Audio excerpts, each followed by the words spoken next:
Well, my friends, welcome to episode number 92 of Material Issues.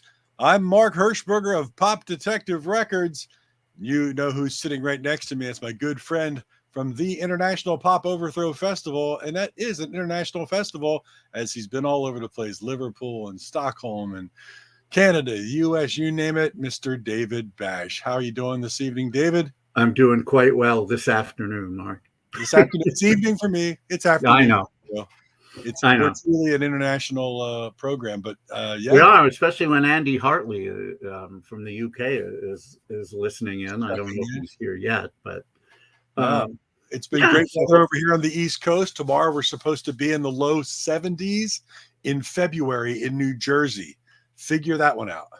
Well, figure out this as well. We're supposed to be in the high 40s as a high. Yeah. I don't recall that ever happening here. I'm sure it has, but everything is turned upside down now. Welcome to the Twilight Zone. Really? Where LA is like South Jersey. Twilight Zone and global warming, yes. But no, I had a good week. Last week I had lunch with Ben Gollum, who is doing the putting together the Chris Bond documentary. He flew he flew to Florida, interviewed Terry Draper of Klaatu because Chris Bond, produced Endangered Species. Then he came up to Philadelphia to talk to a lot of people associated with Hall & Oates, and had a real nice lunch with him. And he had a friend of mine, Derek Crucius, out of South Jersey here, help him with doing some video work for that documentary and process. But he's got a lot of great ideas, so I really wish him the best with that. It's going to be an untold story that, if told right, could be really cool. Really cool. Yeah, I look forward to that. I had a good week too, but one of the reasons is I finally received the new Fringe Benefit reissue. Yes. Matching Fringe benefits. Yeah, for those of you who don't know, the main man of the band, John Joe Jones, was our guest a few weeks back. And we were talking to, this is an album that I've loved since it came out in 1977, forgotten or not even known about by a lot of people for various reasons, not reissued on CD. But because of that episode, and thanks to Ray Gianchetti of Cool Cat, also a Material Issues guest, we were able to make it happen. And Cool Cat just reissued this CD. If you have the LP, you'll want this anyway because it has 4 bonus tracks. Right. But I mean, I know this may sound a little bit trite, but this is probably one of the proudest moments of my time in the music industry, helping to make this happen. Yeah. I mean, honestly, one thing that I love doing is connecting my past with my present. And so I don't, I'm very nostalgic for the past, but I don't like to leave it there completely. And to be able to do this, to be able to have him on this program, amazing. Was, I mean, I don't know, I it's ineffable. I just can't put it into words, but I'm so glad this happened. Is all. And I'll tell you what, it's a wonderful reissue on CD for the first time, and Cool Cat Music, and that's Cool Cat all with K's. Music.com. Music with a K too. Yeah, music with a K. Cool Cat Music, all K's. .com, where you get Fringe Benefit CD plus a lot of great releases on that label. Ray is just a great guy, great record label, and really fantastic. And only 15 minutes from my house, which is really crazy as well. But great release. Yeah. What else? We have new dates for International Pop Overthrow / IPO. Right. San Diego, August 18th and 19th at Black Cat Bar. Vancouver, August 30th through September 2nd, once again at Lana Lou's. And Boston, new venue for us, November 15th through 18th at the Square Root. Square Root, cool. That dovetails nicely with my love of math. I don't think there's a mathematical theme other than the name, but I still like it. And I've heard good things about the venue. So that's happening, as well as all the dates we've already scheduled. Chicago, Liverpool, Copenhagen, Los Angeles. Right. There will be more. I don't know if you saw my tote bag post. Yes, I loved it. Oh, thanks. I wish I would have remembered to keep all the tote bags from all the record or all the the vinyl record stores and things. I Me never did. too. I wish I had a vintage vinyl bag, but oh, I would love to have one of those. I got a few more since then. This is obviously the best virtual record store. right. This was free with a purchase at a record store up in Bakersfield, 100 miles north of here. I don't know how they got them, but I was very happy to take it. Nice. Also, when we were in Boston, one of my favorite record stores, Newberry Comics. I love it. It's a wicked good tote. It's a wicked. It really is, actually. It's one of the. It's well made. Let's see what else. Also in Boston, and this has to be the smallest record store I've ever been in that actually had a tote. Want List Records in Newton, Mass. Nice tote. It's a great tote. Yeah. And then another small record store in my neck of the woods. They just came out with this tote, Deadly Wax, in Chatsworth, California. Are you gonna have any of these? A great owner. Are you gonna have any of these framed? Hi, Barry. Maybe I might have the Nostalgia Palazzo one framed, but as you know how much I love that place. Yeah. Thank you for that gift certificate for our wedding, by the way. And that's in Stockholm, right? That's in Stockholm, yeah. Stockholm, yeah. Well, yeah. For David's wedding, if you don't know, I knew he was going to Stockholm, and I got him a gift card to, I can't pronounce it, but that record store in Nostalgia Stockholm. Palazzo. Yeah, Nostalgia Palace. International. Thank you, John Borak. That's great. I know that's you. Yeah. Anyway, awesome. I could go on and on, but we have more important things to deal with today. And it's our pleasure, of course, to welcome this young lady to our podcast. Of course, you everyone listening, watching, knows her as the bass player of the first popular all-girl rock band. No disrespect to Fanny, but this band certainly made more of a splash a few years later. But she's, that's not the only thing that she can, hang her legacy on. She was a 4-time Jeopardy champion. Went is an entertainment attorney, graduated Harvard Law, got her JD there. Was classmates with some guy named Barack something. I forgot the last name. It'll come to you. Yeah, I'll probably figure it out. She's also a very avid gamer, has even invented her own board gamer, I should say. Mm-hmm. Obviously, she's been part of I think it's a weekly trivia contest sort of thing, which obviously she's going to be good at given her proclivity on Jeopardy. So true Renaissance woman, and we're very, very glad to have her. Would you please give a huge Material Issues welcome to Jackie Fox? Hi, guys. Hello, Jackie. Everybody watching.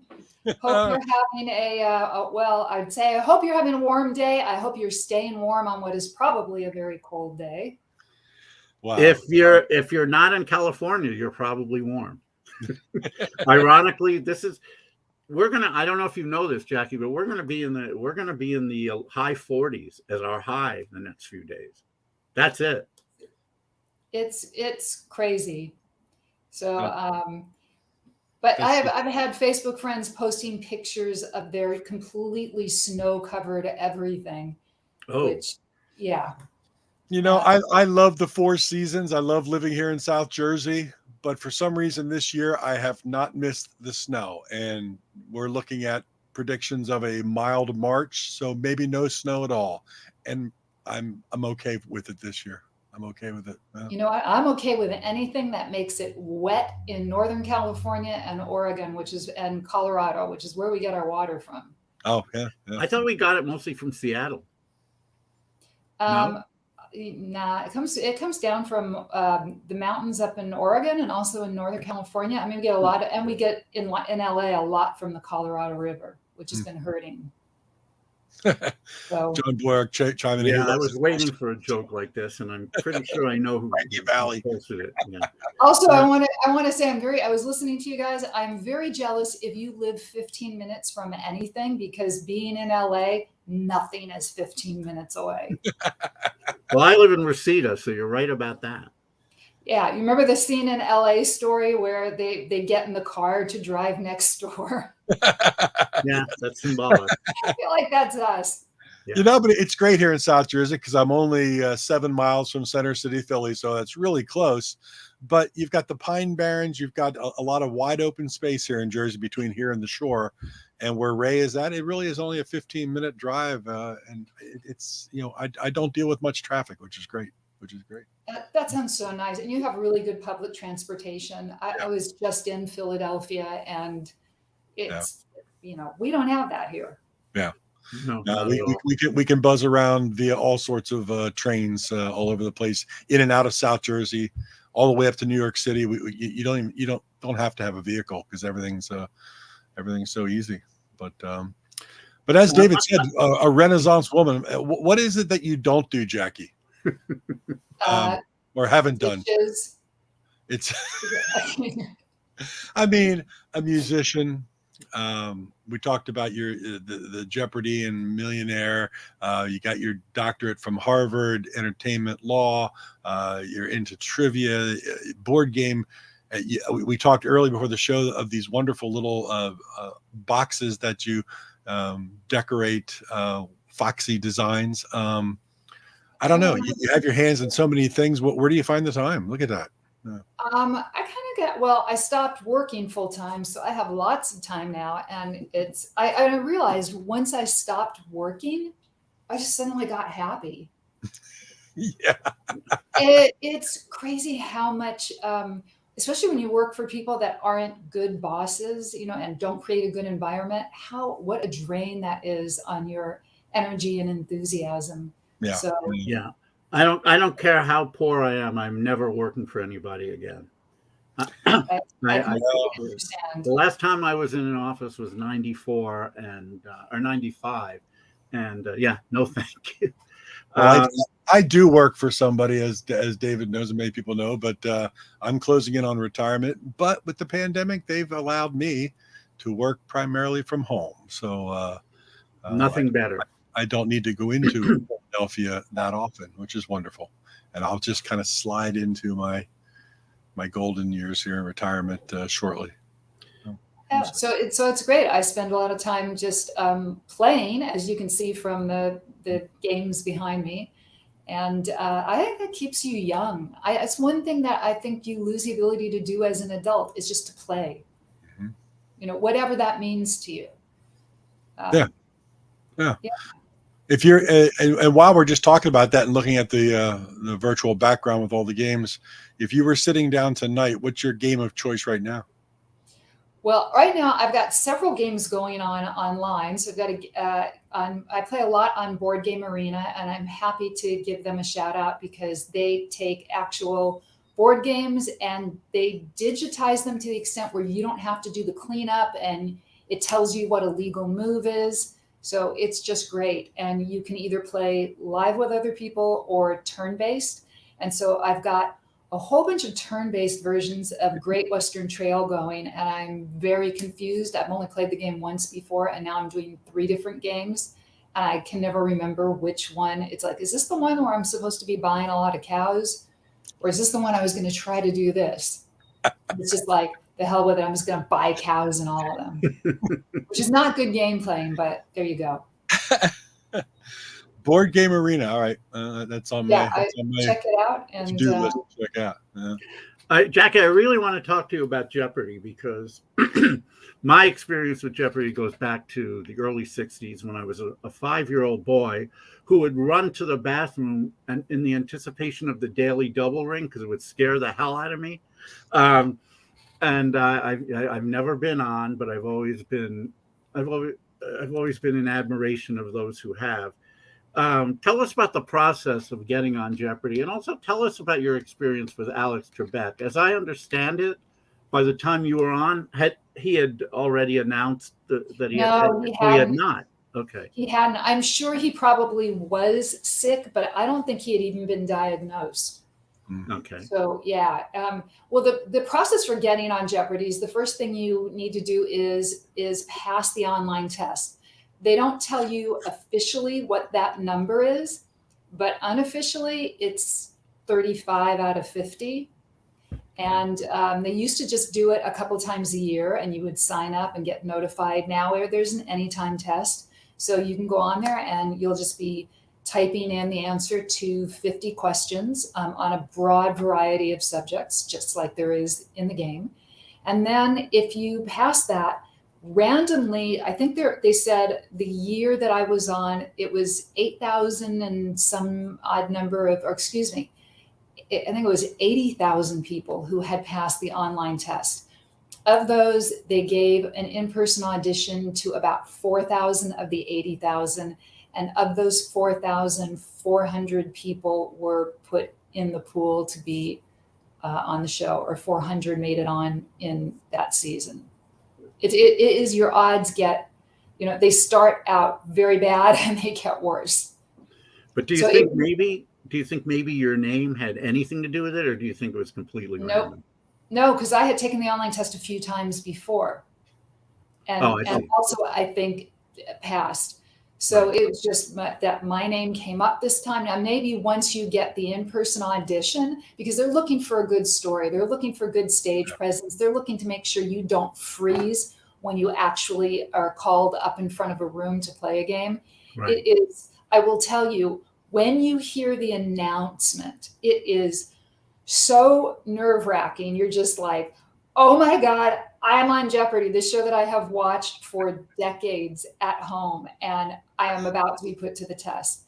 So I have to say, more than any other game show out there, they prep you for that moment. They don't give you a second of downtime when you're there. You get there at like 7:30 in the morning. You spend a couple of hours going through a lot of legal stuff, And then they kind of tell you how to play the game. They take you out there, you practice it. And if you're not in the first group call, they tape 5 games a day. So what you're seeing looks like a different, night of the week. Right. It's actually all done in one day. It was either a Tuesday or Wednesday when I was on. And if you're not on that first show called in the morning, you get to sit in the audience and you're separated from, everybody but you get to watch the show and watch the other contestants that you have just been hanging out with. Mm-hmm. So and my game was not until I was called as an alternate because I'm local to Los Angeles, and that is just what they do. It's not that you're not wanted. It's just that they have to have one extra person just in case. Makes sense, yeah. So they have 2 LA people, and only one of you is going to get on, and the other person will come back maybe in 2 months' time. And I had such a bad migraine. By the time we got to that Friday show, I was just like, please don't call me. Please don't call me. Please don't call me. And sure enough, I got called, and it was just like, all right, game face. We're going. I'm going to bring it. I don't care how bad I feel. And speaking of how bad you feel, did you then have a problem on the last episode with hypoglycemia?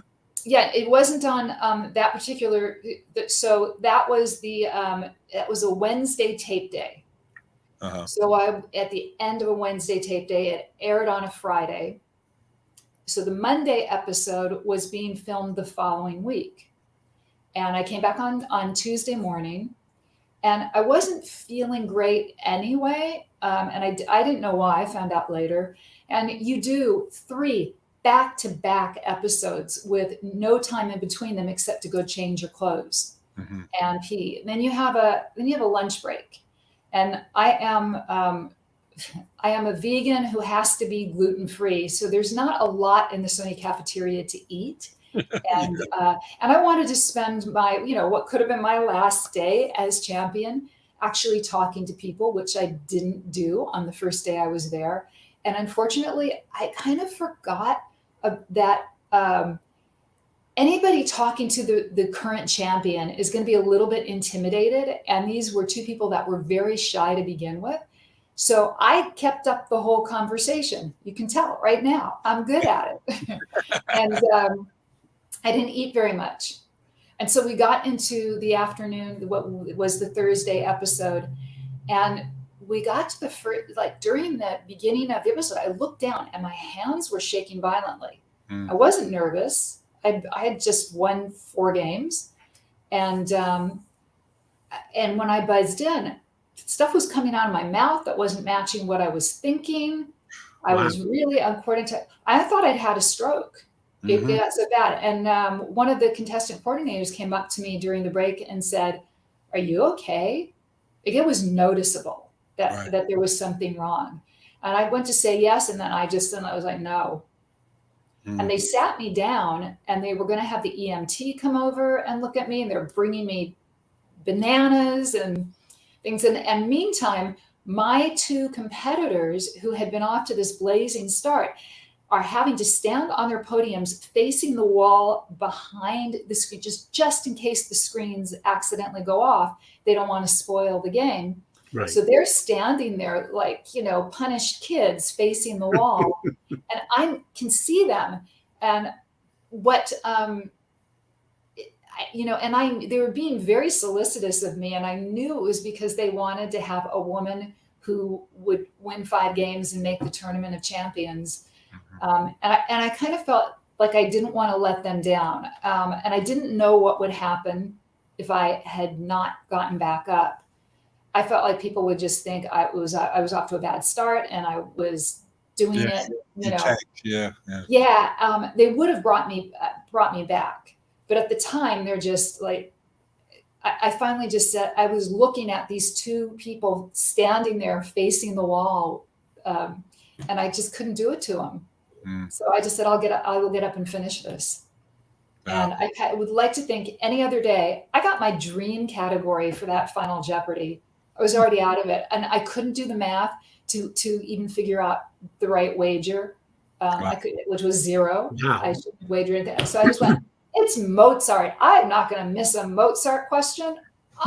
Everything. And I could only read 2 words in that clue. Holy wow.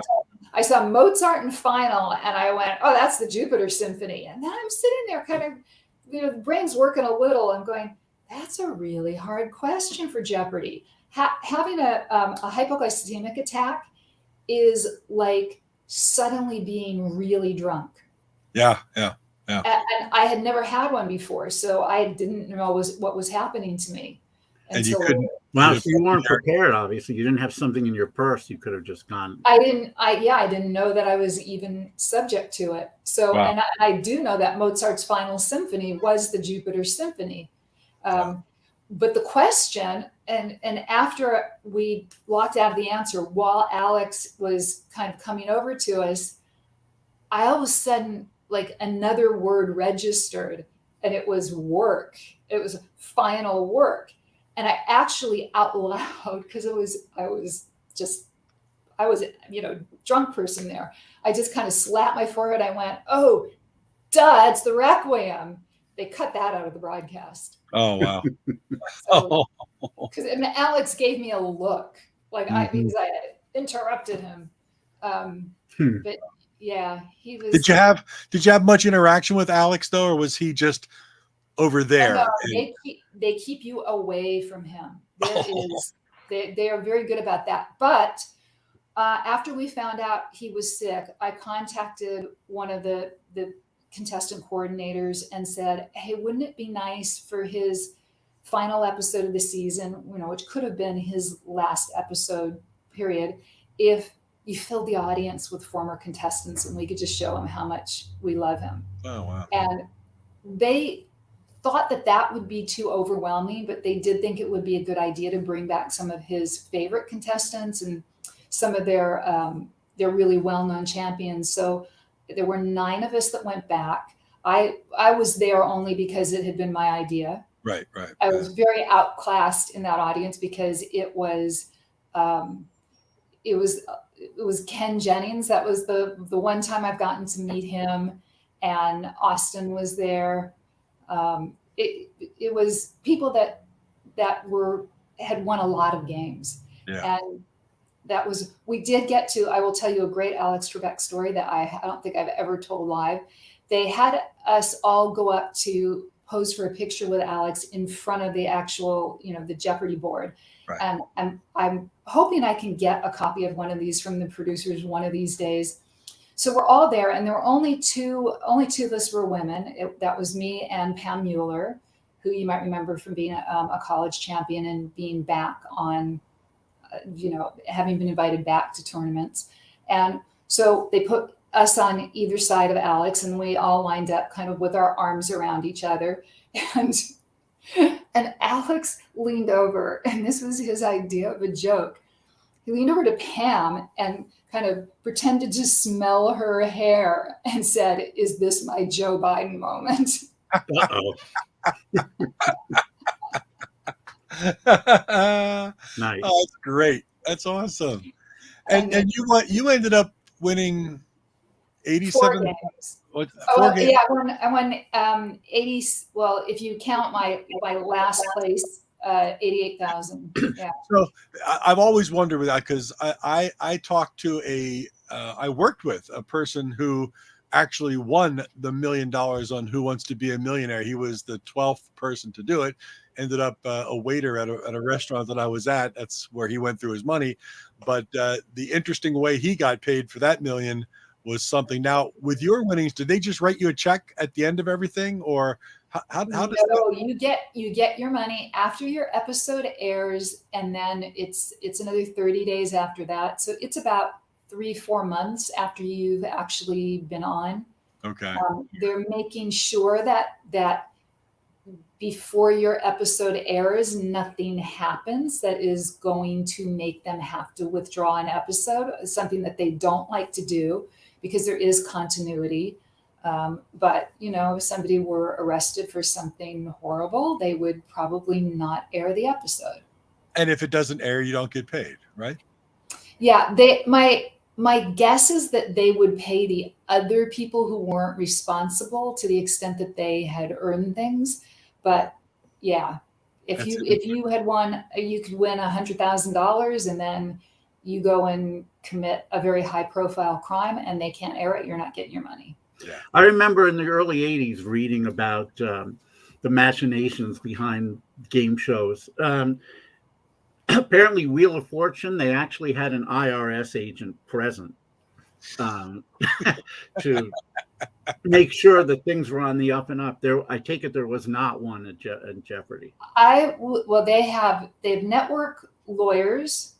There are people watching everything. When you hear that there's just a controversy where somebody maybe got an answer that they did or didn't say that final sound or write that final letter, they can play it back. They'll pause the show. I mean, the shows they're edited not to edit out content so much, although they did edit out my, oh duh, but they will edit out moments where the judges have to confer and decide if they're accepting an alternate answer, if they have to substitute a clue because something got flashed or something didn't show. There are little things that go wrong, but boy, they are making sure you don't cheat. That's why they had my opponents facing the wall. That's why they make sure that they tell your family who is there to cheer you on. They can't acknowledge your presence if you are in the audience with them watching a show. And it's weird as a contestant. You see your family and your friends walk in and you're ghosted. Wow. And you've been on Who Wants to Be a Millionaire. We saw that episode online with. Yeah, we don't like to discuss that. We don't like to discuss that. And what else? We really don't like to discuss the chase. And have you attempted to be on a lot of different game shows, or were those the only ones that you tried? Yeah. No, there are a few others that I've tried. I mean, there are game shows. I tend to want to be on ones that rely on knowledge, not on luck. Yeah. And you said, what is it I can't do? I cannot dunk. Anything physical is really beyond my capability. So shows that require physical stuff, I don't try out for. So no And beat the clock. Yeah. Yeah, no gladiators, no yeah, no, none of that. No wipeout. And I tend to try to avoid. Well, there's shows I can't be on that because I know that if there are experts on there, like they would never put me on Masterminds on GSN because I know all the masterminds. Mm-hmm. Okay. I auditioned to be one, and that is the worst audition for anything I've ever done in my life. It was, yeah, there was something going on in my life that really impacted me. And you're not going to be on Gordon Ramsay and try to be a chef at all, right? No. That is one of the other things that I cannot do. I cannot cook. So that's enough. Oh my God, you do not want to eat my cooking. I love next time I come by, you can make me a TV dinner. That's okay. TV to Swanson. Do they still I'm make all right those? with that. I don't know if they make TV dinners anymore, but I've got good memories of my mom. Okay. They make the modern equivalent. Just in case there's anybody under the age of 60 watching this, I will tell you, before your time, Sonny, we had the height of elegance, which were these frozen dinners covered in foil that you could put in the oven, and 10 minutes later, Salisbury steak. Very bad Salisbury steak. And I liked it. I was an 8-year-old boy, so I liked it. The corn would mix in with the brownie dessert, and I'd be all mad because the corn the little pieces would be in where the brownie was because somebody shook the frozen box before it was put in the oven, and that would just disappoint the heck out of me. But Salisbury, I used to look forward to that Salisbury steak quite a bit. So did I when I was a kid, and now I think about it, and it was like, oh my God, right. Disgusting. And the mashed potatoes, it was Salisbury steak, mashed potatoes, and I think peas and carrots. Peas and carrots, yeah. Oh. It was all good. I see it in your face. You guys are like, yeah, it sounds really good. It does sound really good. I just want a 10-minute time machine and just go back and sit down and have one, and then come back. But and if I don't like what's on TV, I want to be able to turn the channel. That's right. I still say that sometimes. Oh yeah, someone turn the channel. Yeah. That is why people had children in the 60s to get somebody to get to, like, Jackie, go change the channel. That's the old joke. Not turn. That's the old joke when I was young. Remote, so you had to turn the knob. When I was young, I used to have to walk through 6 feet of shag carpeting to get to the TV and turn the channel, which were only 3 channels, 3, 6, and 10. We had 2, 4, and 7, and 5 and 13. Let's shift gears to something people may not know about you. You were a musician once. Really? I have been accused of that. I've also been accused of not having been one. What were your major influences? What were you listening to when you were a child? Okay, so I had a very broad musical education because my parents were very big into Broadway theater. So I grew up listening to a lot of that. They were huge Tom Jones and fans. And your dad too? Really? Yeah, they loved that. And then they listened to Creedence, and they listened to a lot of other kind of cool. They used to have these radio station compilations of greatest hits. So I grew up listening to all kinds of hits from surf music. Oh yeah, I was very into surf music because I was a surfer girl.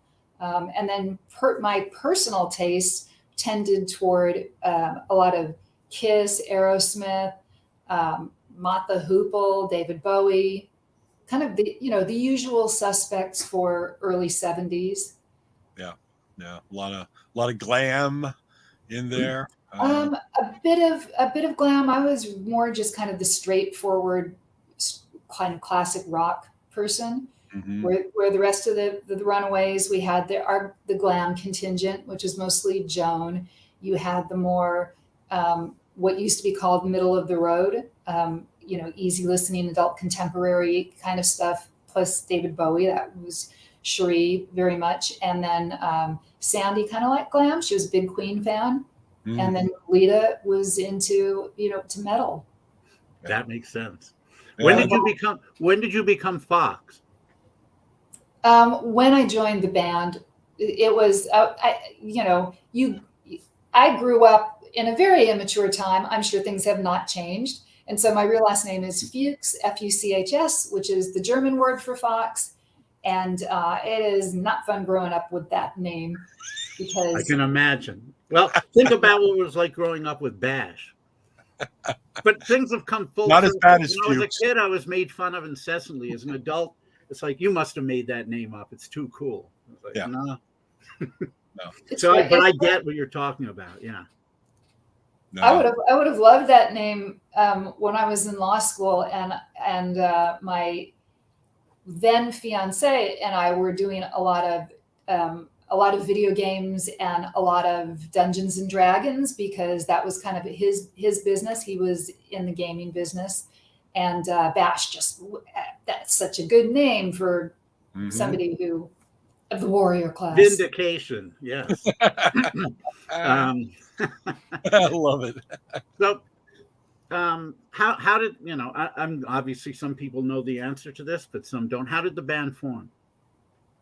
The band formed when I got to give full credit here to our songwriter, or one of our songwriters, Carrie Crome, who was 15 years old and decided that if she could write songs, there must be other teenage girls to play them.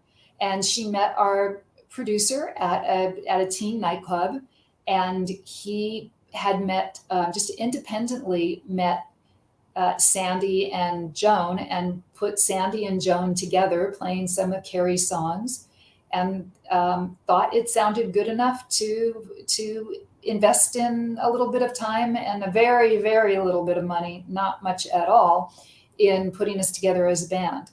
And I think I found out about it. I was dancing at the Starwood nightclub, some of you might remember, which was, out of all of LA's awesome clubs in the 70s, was the absolute best. And they had a section for live bands, and they had a section for people to go and dance to. And I was there dancing, and Rodney Bingenheimer was going up to every girl there saying, "Do you play an instrument? Do you play an instrument?" And I said, "Yes, I play guitar." And then he asked me how old I was. And I didn't want to answer because I was 15. And I finally said, "Well, I'm 15. And he said, "Okay, you got to come audition for this band." And I did. But my guitar playing at the time was very much, I was playing classical music and some jazz and like the Eagles and Neil Young. And so I went to go audition, and it was a mismatch.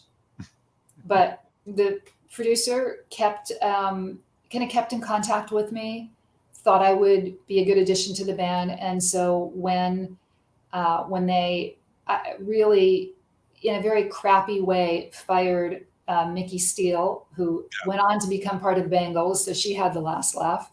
But she was Mickey Steele at the time. They told her they had met Cherie, and they called her and told her rehearsal was canceled, and they auditioned Cherie, and then decided they wanted Cherie, and they fired Mickey. And it's a really shitty thing to do. And I remember at the time, I bought the reason why they did that. Their version of it was that she got horrible stage fright. And that is not what Michael Steele says. And I believe Michael. Yeah. There have been some rumors to the effect that they deemed her too old. Was that not a factor?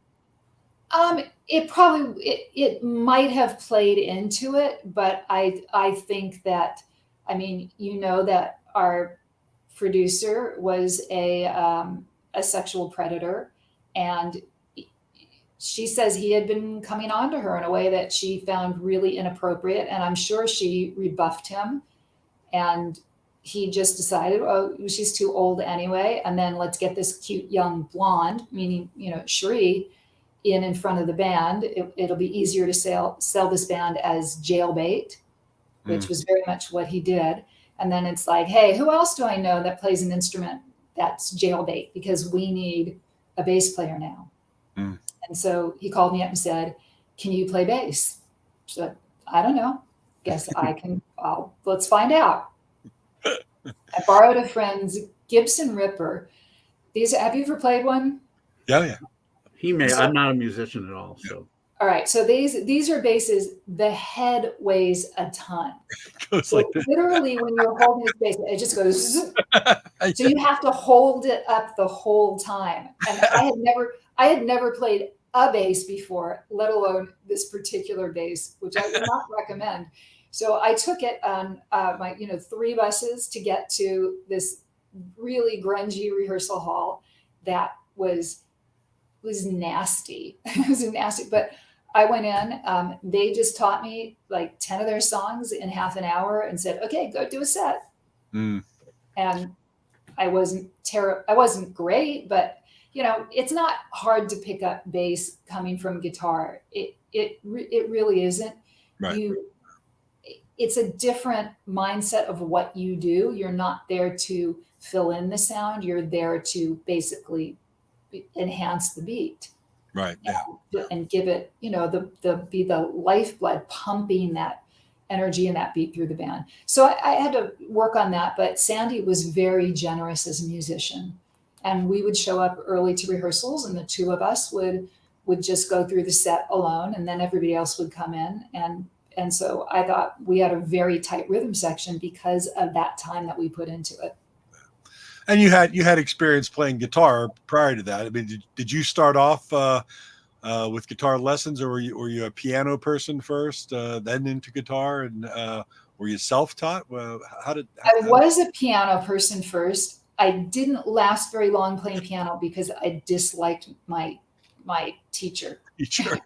Really That'll do it. Yeah. Oh my God. So my mother got me a guitar and then said, "Here, run along to the park and have lessons." And they taught us chords and folk music.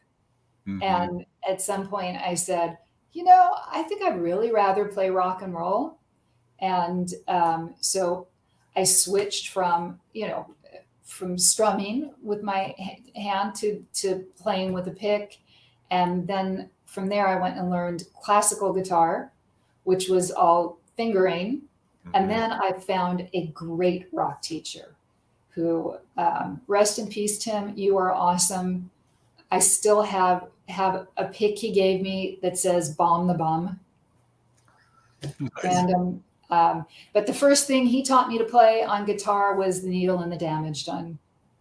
And then the second thing was "Stairway to Heaven" because it was the law. Yeah. Yeah. Right. And then it was cool. He started teaching me like jazz versions of Penny Lane and stuff. And so by the time I got into the Runaways, I had switched from using my fingers to play to using a pick. And I was like, I'm not switching back to fingers again. Just the heck with it. I'm just playing with a pick. We're not playing we're not playing jazz. We're doing basically 3-chord rock. A pick is fine. And how popular decision was it for whenever you decided I'm going to go do this thing instead of going to college initially or education wise? Because I mean, you had it going on up here. I mean, from everything we've already talked about that you've done academically, and all of a sudden it's like, I'm going to go play bass in a band. I was set for early admission to UCLA. They were going to let me study there and complete my last year of high school at the same time as doing a freshman year of college. Right. And I was going to major in math. I heard you say you like math, David, and that was originally I was going to go get a PhD in math. But I think the problem was I had I still had more school I had to get through before I could do that. And I was bored. It was like, give me something interesting to study. Right. And that hadn't been there. My round slide rule. Oh, for a moment, it looked like the thing that birth control pills came in. please? That was last I week's haven't taken episode. those for a while. I don't need them anymore. I'm 64. I'm done with that. Sorry. Anyway, I love it. Sorry. I was just like, whoa, thought of it. Yes. So I was going to go to college, but I was very bored in high school. So just being in a band sounded like fun. And then in order to do that, we basically had to get out of school early so we could go to rehearsals. So they put me in continuation with the kids who could not actually handle being in high school for one reason or another. So they're still learning how to add and subtract. And I'm in there with my my trigonometry books, just like, and they were the best people. Like they kind of knew I wasn't one of them, and they sort of, I was like their pet. So they would be in the kitchen actually learning how to cook while I was doing my homework. And they'd go and make cookies and stuff. And then everything would be ready. And they'd come over and say, hey, you want some cookies? Oh, Brainiac, you want some cookies? They'd be like, yeah. And then and then I get picked up from there and driven off to rehearsal. We'd rehearse into the evening. And that was my life for a half a year and then I took the GED. Actually, 4 of us took the GED and 2 of us passed. I'm going to guess you were one of the 2. I was one of the 2. You want to guess who the other one was? Barack Obama? No, I know. No, who passed? Well, I don't know. I bet Cherie passed. No. Oh, Lita. Lita didn't have to take it. She was already old enough to graduate. So we have the choice now between Joan and Sandy, right? Yes, you do. Sandy. You guys have utterly failed this edition of Runaways Trivia.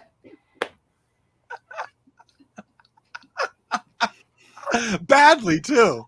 Yeah. Oh. Joan is incredibly bright.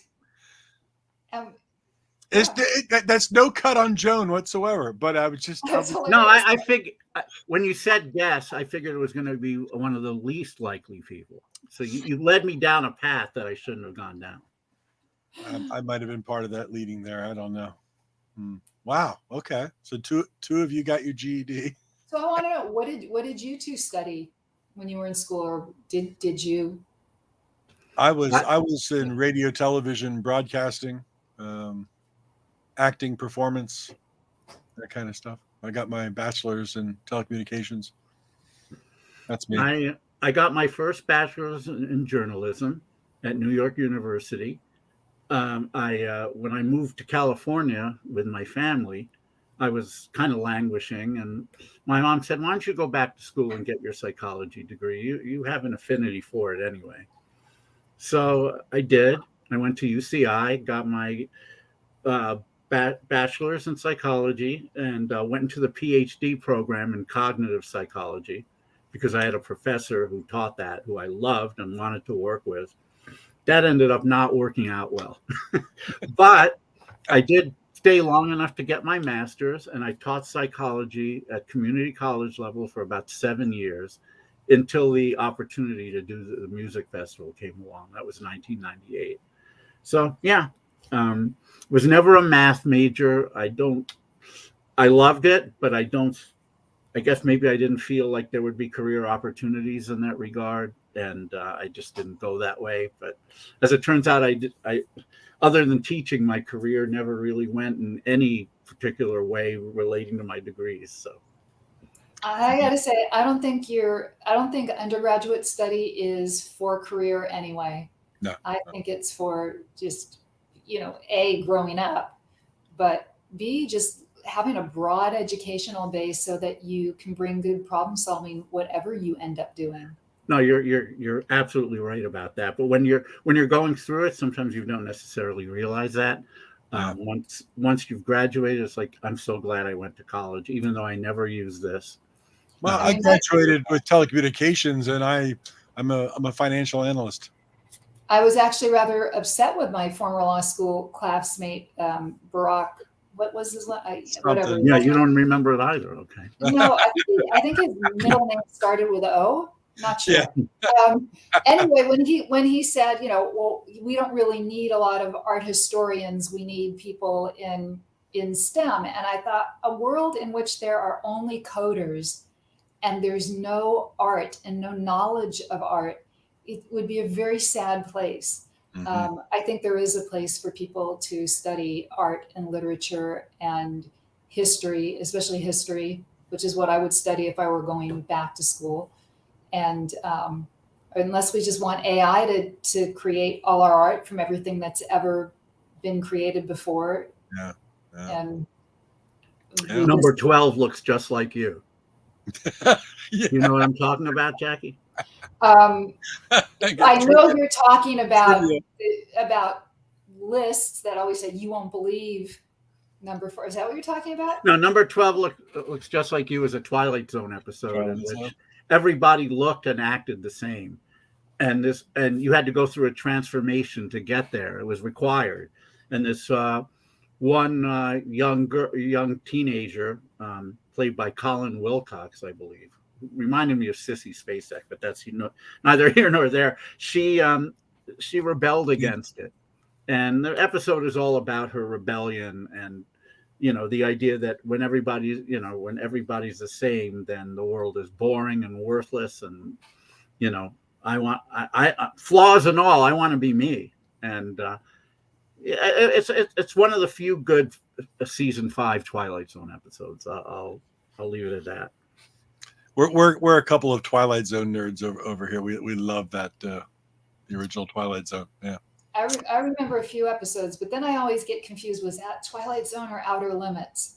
Yeah, Twilight Zone. Usually, if there's a fantasy element in it, it's Twilight Zone. Yeah. Because Outer Which was Limits the didn't one really with build William Shatner out on, seeing what was going on, seeing something on the wing of the airplane.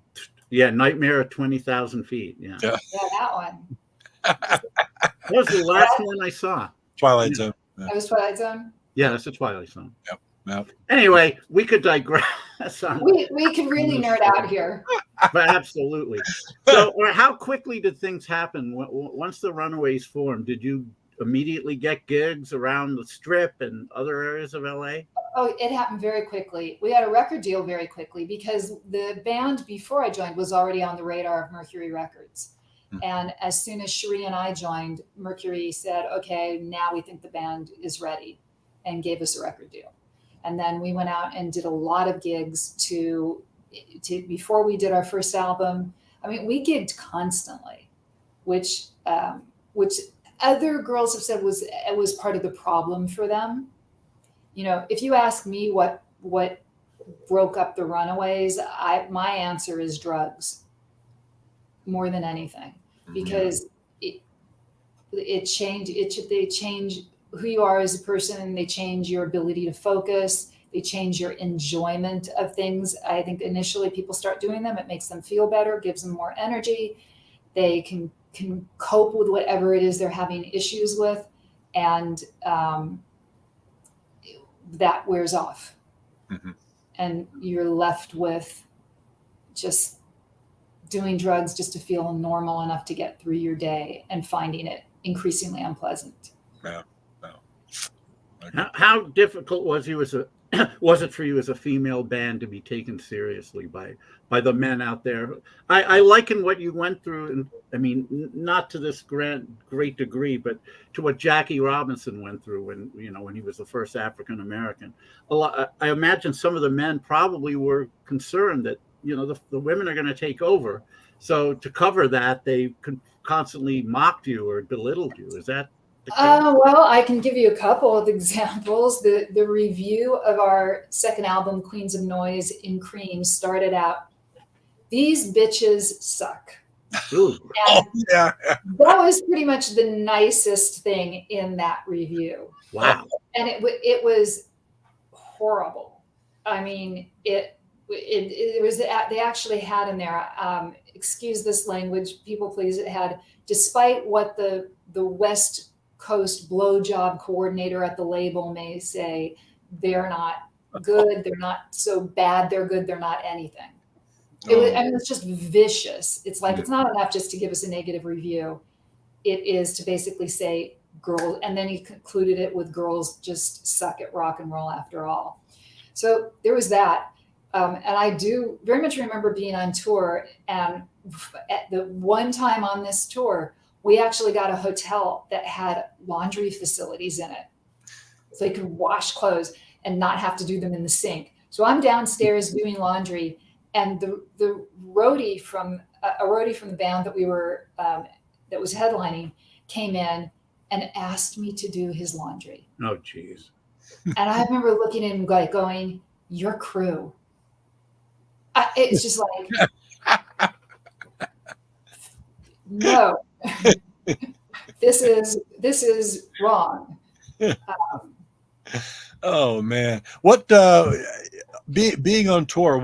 Is there a most memorable gig for you? Is Oh yeah, I already know which one it is. You tell me. Could it be the Royal Oak show? It definitely is. You get your point back. Thank you. Darn it! Oh On your Runaways trivia. Yeah, I still can't believe this when I say it. We headlined a triple bill where the second billed act was Cheap Trick and the opening act was Tom Petty and the Heartbreakers. And fortunately, somebody somewhere took a photo of that marquee, so there is proof. Tell the Rick Nielsen story. Oh, This is awesome. I adore Rick. So somebody was probably one of our fans decided to heckle Rick during Cheap Trick's set, and I'm watching this from the side of the stage. And the Royal Oak Theater had like an orchestra pit, and the monitors were set on risers in this little pit, so fans were not right up against the stage. And Rick jumped over on top of the monitors, and he was eating Good and Plenty's while he played. I don't know how you managed to do this. So he's chewing Good and Plenty's, and he's playing, and he starts spitting them at this guy who's heckling him. So he's kind of like doing, da, da, da, da, and putting another one in his mouth, like in between having to play again, playing some more, spitting another one out. Oh my God. It was just absolutely spectacular. Yeah, Andy Hartley's checking in. He wanted to know if we talked board games already. I said, I'm just saying, yeah, we did. Kind of. But if you pop up your question about board games or what you want to discuss, and we can go there. I don't know how long your podcast is, so we don't it's care. As long as we want it to be. Yeah, that's nice. That's the beautiful thing. We don't care. Yeah, we go forever. Oh man, that's great. Good and Plenty's. There's another one. I haven't had a Good and Plenty in a long time. I remember. I have. They're not what they used to be. Really? No, I don't think they were ever. They're licorice. Yeah. It's licorice that were pink. Yeah, my wife is the same way. She can't stand licorice. I still love it, but the texture is different. When I was a kid, they were bigger and they were softer. Is that really actually true though, or is it your perspective?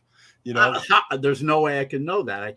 I can't divorce myself from my perspectives. I'm guessing like a lot of products, the quality control has diminished over the years greatly. So I'm guessing that Good and Plenty's in the 60s were made better than they are now. I think you'll only get this here, folks. Okay. Only here on the Wait, old person comment time. I'm going to say bands were better in the 70s than they are now.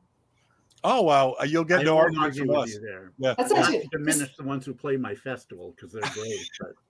But just you know what? It is the moment that pop really has its pop's moment.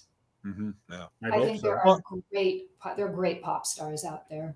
And Jackie, if you're not that familiar with international pop overthrow, a lot of the artists that David has all over the world are wonderful, just completely unknown, self-released or indie released bands and artists that really have tried to hang on to that, that perspective of being, and really we applaud them for keeping the fire burning, which is wonderful. I think, you know what? I think rock may have its day again because you look at the success of a band like Måneskin.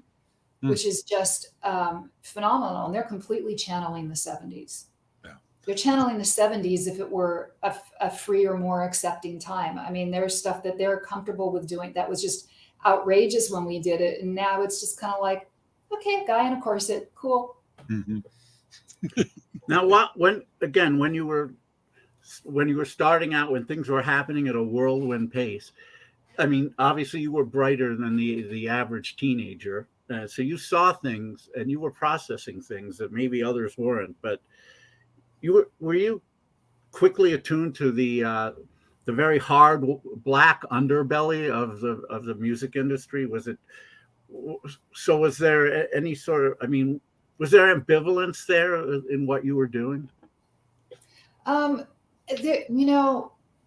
was a very smart teenager, but I was also a very naive teenager in a lot of ways. I was very smart in the sense that I knew we needed an entertainment lawyer to negotiate our record deal, but I didn't know how to express that in a way that could persuade 5 parents who, oh man, I just feel a little uncomfortable relaying this story because Sandy's mother just passed away. Like I think either yesterday or the day before. Wow. Oh, sorry. But she had a friend, so he was a family friend who was a lawyer. And she said, no, I think we should use this guy. We can trust him. He's a friend. And she was an adult. I was a teenager saying, no, we need an entertainment attorney. And I also disliked this guy intensely. I thought he was a complete bozo. But we ended up using him because I was outvoted and my vote didn't really count as one of the kids. And he ends up being a guy that got disbarred. And he let us give away 100% of our publishing and 95% of our merchandising, and we never got paid on the other 5%. So, I knew that we had a terrible record deal. And I always thought, though, that we were going to get big, we'd renegotiate, and we blew apart before that could ever happen. Yeah. So. Yeah, story. All too typical story, unfortunately. And then there was something that was very true for being a female in the music industry at all in the 70s. Was there were left, right, center. There were men trying to give you drugs, get you wasted, and get you in bed, or just control you. And I count my blessings every day that I don't have the gene that responds to drugs. Like, just drugs and I, for the most part, do not get along. So I ended up being, and I think this is pretty well known, so I can talk about it. I ended up being the only person who got out of the Runaways without a problem with drugs or alcohol, and everybody else struggled with that to a greater or lesser extent. Some of them have spoken about it more than others, but they've all acknowledged it. Yeah. It was terrible for non-musicians also. I mean, I've never smoked a cigarette. I've never done a non-prescription drug, and I barely drink because I don't like the taste of alcohol. But when I started college, in my dorm, I was ostracized by almost everybody because everyone was smoking pot, and I wouldn't. And in my case, the main reason was I was afraid I would like it too much because I have a very addictive personality. If I get into something, it's whole hog. You should see his ketchup potato chip collection. Oh, please, let's not go there. Actually, Lay's just unveiled a new flavor, Funyuns flavored potato chips, and I love them. Every time I want to buy it, it's like that sounds gross, I know, but it sounds terrible. By the way, I have to acknowledge Alan saw another band that was managed by a producer at the Whiskey. New Year's Eve 1976. I remember that being a very good show. Yeah, it was great. And the Quick were a band that so here's a fun little trivia fact. A couple of the guys from the Quick went on to write the Friends theme song, and make way more money than than the Runaways ever did. But I digress. They We were had the at Rembrandts at the they festival. they were these very slender, kind of Yeah. feminine looking guys, and they used to get either beaten up or have the threat of violence to them regularly because people would call them very inappropriate names for someone who was gay. They weren't even gay, but they would get shouted down for that, and they had as rough a time as we did. If you were not a hetero cisgender male when you were in the music business in the 70s, it was rough for you. Unless you were, I think in England, they were a little more accepting of that. Very much so. The New York Dolls got away with what they did. A, they were in New York, but B, they were so over the top. No one took it seriously. No one ever thought they were gay. They just thought they were kind of outrageous. And a lot of people didn't like them for that. Yeah. Well, but as you say, in the UK, they were much more accepting. Look at a lot of the glam, the early Sweet. Yeah. I mean, they came out, with the giant high heels and glitter makeup and whatnot. But Brett Smiley also. Yeah. Oh yeah. They had a pretty. Here it had to be so over the top that nobody took it in the like. You had Kiss, you had the Tubes, but they were all doing outrageous things, so people knew it was an act. Right. Yeah, and that was cool. Yeah, the mid '70s was it was teeming with cop rock, so that's kind of where you had to be as a man, I guess. Yeah. Great time though. Still loved it. But Jackie, we were talking early on about the fact that every week we promo who's coming up on our shows, and for the last couple of weeks we were talking about Jackie Fox coming up and the fact that you've been on Jeopardy and you've been on Who Wants to Be a Millionaire, and David kind of pish-poshed it as something that would you stop that? He could kick your butt in trivia contest. So I wanted not happen. Yeah, it did. I mean, I wanted to know if you would actually take David on in a brief baby boomer trivia contest tonight. If I subject, he's gonna kick my ass, Mark. Yeah, I have a feeling this is going to hit me in my weak category, which is pop culture, and he's more of I am technically okay. I actually want to see if David knows this. So I am a trailing edge, like just barely made it into being a boomer. Do you know what what my subgeneration is called? What your subgeneration is called? Mm-hmm. We've been further divided. So I am under this division. I am not a baby boomer. I am generation what? Oh, generation. I would guess. I don't know. V. It is a very good guess, and probably something I would have guessed. I'm actually Generation Jones. No, I've never heard that. It is based on. They think that the name comes from the idea that if you were a trailing edge boomer, it looked like the boomers had already gotten everything and gotten settled in and kind of earned all the stuff. So we were trying to keep up with the Joneses. Okay. Generation keeping up with the Joneses. Makes sense. Keeping up with the Joneses. Yeah. Or maybe we were the generation that was jonesing for what you had, but yeah. But I do know how many Supreme Court justices there are. That relates to another interview you did. Do you know their names? Do you know their names? That's the next step. I know Amy Comey. What is her name? Amy Comey Barrett and Clarence Thomas, and that's about it. You know what? You know more than the average American, so I'll give you that. But we also had two other women on the court: Sonia Sotomayor and Elena Kagan. Yes. Okay. Good point. Yep. Yeah, I would like to forget Brett Kavanaugh. Yeah. Oh, I did. And you already forgot exactly why. Yeah. You got what you wanted. Well, right behind me. I will take you on in trivia, and I will not be surprised if you beat me.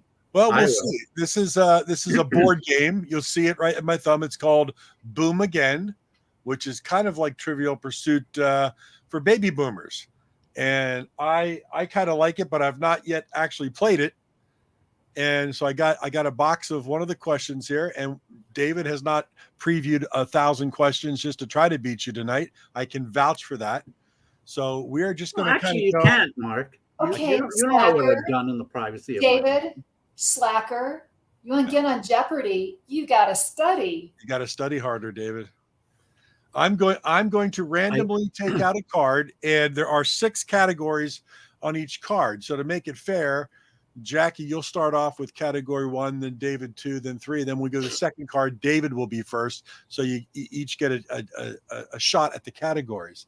So we'll play a couple rounds. We'll see who actually does it. The categories are in the baby boomer generation: things I heard, things I saw on the street, things I saw at school, things I saw on the news, and then a general category called shot, which could be anything.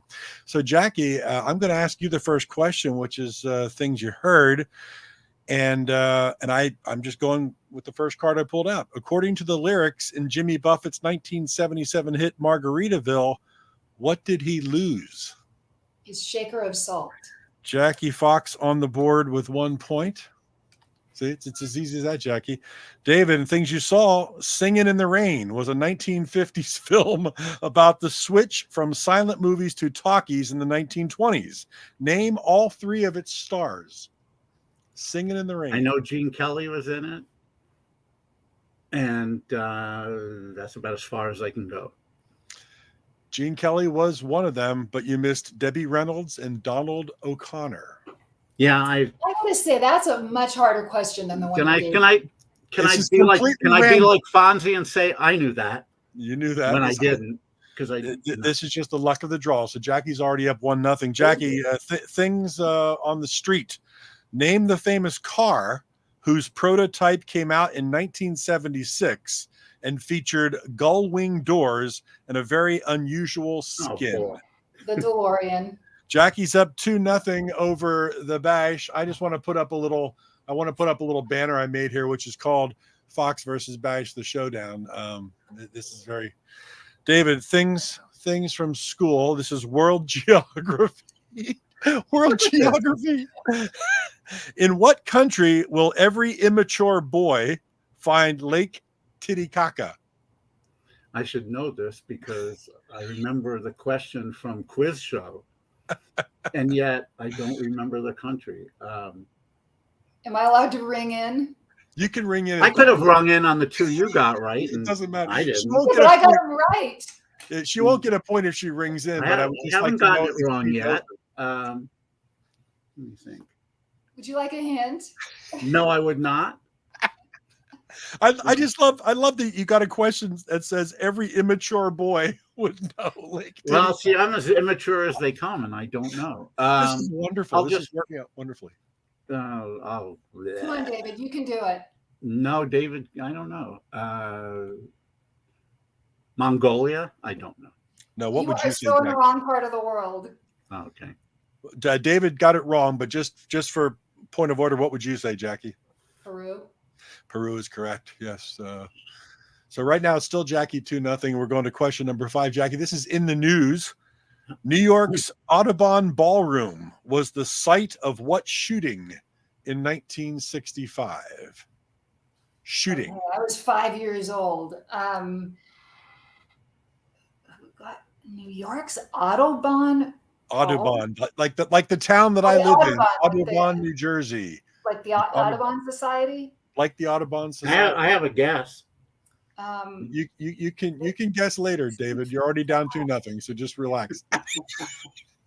This, was the site of what shooting in 1965? Wow. Okay, that was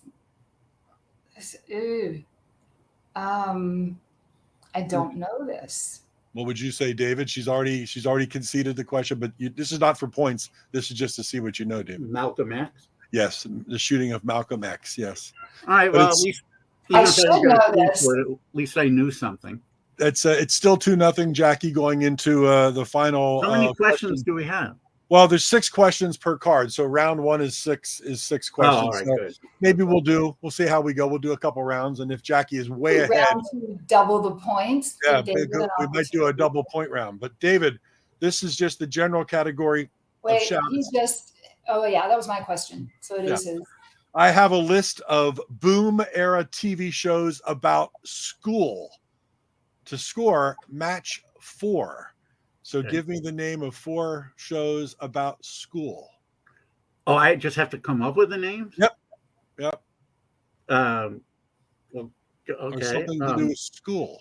And exactly what era or what range of years are we talking about? Well, it's baby boomer, so anything that when we were growing up, this is probably mostly from the 70s. Well, Welcome Back, Kotter. You got 1. Okay. Room 222. You got 2. You I have to two get more. 4 though? Yep. Oh, son of a bitch. Let me see. And I didn't set these questions up. No. It's okay. Oh shit. Are these all shows from the 70s? Just tell me that. I would think what I'm looking at here, yes. I'm going to say pretty much. It might be a 60s, late 60s. Damn, I have to get 4. It's not like okay. Oh man. What? All right, let's get the brain working here. Welcome Back, Kotter in room 222. 70s school. I should know this because I'm sure I've seen them all. And there's a range of like age groups here. Okay. Well, just trying to help you out. Does school include college? I think it could. Yeah, I think it could. Well, but I would say it's more elementary. I mean, the paper chase was a show about college. No, but that's not included. It's not on my list here. I've got. Then it's probably just high school. Okay. Why am I not getting this? Do you have any in your head, Jackie? The first. The 2 that are on the top of my head are I think not going to be in your list because I think they're later. Could be. Yeah. But let me just. I am going to go absolutely concede that if I win, it needs an asterisk because David's questions are way harder. Well, that's just this card. We could go to the second card. It might all turn around because he gets the first question of the next. Well, I mean, Lucas Tanner was he was a teacher. Ask Robbie Rist. See, it's just not on your list, but that was sort of about school. I think you should just throw it in. 2 very obvious ones here. I'm just not getting. Yeah. Oh. All right. I sound like Horseshack. No, go ahead. All right. Well, there's Armis Brooks. That's not from the 70s. That's the 60s. Right? The 50s. That show's from the freaking 50s. Well, we'll find out because the 2 that come to mind, but I think they're later, are Saved by the Bell and Square Pegs. I think that's later. We've got The White Shadow. Oh man, one of my favorite shows. One of your favorites. I knew it. The White Shadow. But Armis Brooks. Romper Room. Well, that's preschool. It's school. It's preschool. You're telling me the other one was Mr. Novak. All right. Now, Mr. Novak, I never would have gotten. First of all, you're telling me it's 70s. Secondly, you're telling me it's high school. And the 2 that are left are neither. No, I told you it could go White Shadow groups. It could be younger. All right. I tried to help you out, but you're still down 2-0 after round 1. Okay, fair enough. Fox. I'm reaching in here. This is completely random. You can see that I'm just going to go like this. So it doesn't matter which. You should switch the order in the next round so that we're getting the opposite categories. That's what I'm doing. David's going to go first now, so he's going to get the opposite categories of what you got. So what's the score right now? It's 2-0 Jackie after round 1. It's anybody's game. She's completely comfortable with the 2-0 lead. So, David, here's things that you heard. According to the lyrics in John Denver's Take Me Home Country Road, where was his mountain mama? West Virginia. David's on the board with 1 point in round 2 after being shut out in round 1. So it's 2-1. Jackie, a little pressure now. This is things you saw. Name the early 60s CBS show starring Bill Bixby as Tim O'Hara and Ray Walston as his uncle I know Martin. this. My Favorite Martian. My Favorite Martian. It's as easy as that. Jackie is now up 3-1 over David and keeping the margin where it is. David, things in the street in the 70s. Teenage girls got their first taste of flavored and scented lip gloss. Which cosmetic company launched Lip Smackers? I'm sure Jackie knows this. I didn't know this. Oh, God. I would have gotten it wrong, and I've got the answer in front of me. I have a couple of choices, but Lip Smackers. and I hope the one I choose is. I'm just going to go with chapstick. No. Do you know, Jackie? Are you I don't know. My guess would be Yardley. The cosmetic company that launched Lip Smackers was called Bon Bell. Oh, I've never even heard of them. Oh, Bonnie. Is it Bonnie Bell? Bonnie Bell? I don't know. Is it Bonnie Bell? I just know it's Bon Bell's. Probably Bon Bell. That's weird. Very. Yeah. Well, Jackie's still holding a 3-1 lead. Jackie, here's things from school. There was one metric conversion boomers all seem to be able to do. When it's freezing outside, what is the temperature in Fahrenheit? And what is it in Celsius? It's 32 and 0. Jackie is now up 4-1, David. Where are these questions for me? I really thought you were going to say the one metric conversion every boomer knew how to do was pounds to kilos. I'm getting cosmetic companies, and she's getting Fahrenheit. It's random. And by the way, back then we all called it centigrade. Just so you know. Centigrade, just so you know. Yeah. And Jackie, just so you know, we've had a number of episodes where we play Stump the Bash, and I come up with very difficult chart position songs. It's all about top 40 and how they fared on the Billboard Top 100 at the end of a given year, and he picks a number. There are things that David has 1 in 100 with one clue of that's what I'm saying. A lot. I know a lot about a little. You're deep. I have breath. All right, fair enough. Go ahead. All right. So, David, in the news, the only author Jackie Kennedy cooperated with was William Manchester.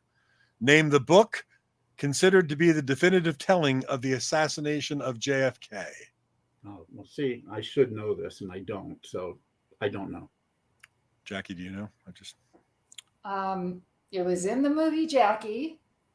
That's the whole framing device of that movie. I kind of fell asleep during that movie, quite honestly. And I don't remember the name of it. It's called The Death of a President by William Manchester. Were you named Jackie after Kennedy or not at all? Nope. No. Okay. Yeah. Good question, though. Yeah. Jackie, you're up 4-1. Here's the last question of round 2. At some point, every boomer spent time and wasted money playing games on the Carnival Midway. To score, match 6 from the list I'm looking at. Oh, I just have to tell you what the games were? Yes, Carnival Midway, 6 games on the Carnival Midway. Oh, good. And you don't have to get it perfect as long as you're talking about the game. I can tell. Asteroids. So the Carnival Midway, an actual carnival. An actual carnival. Like if you went to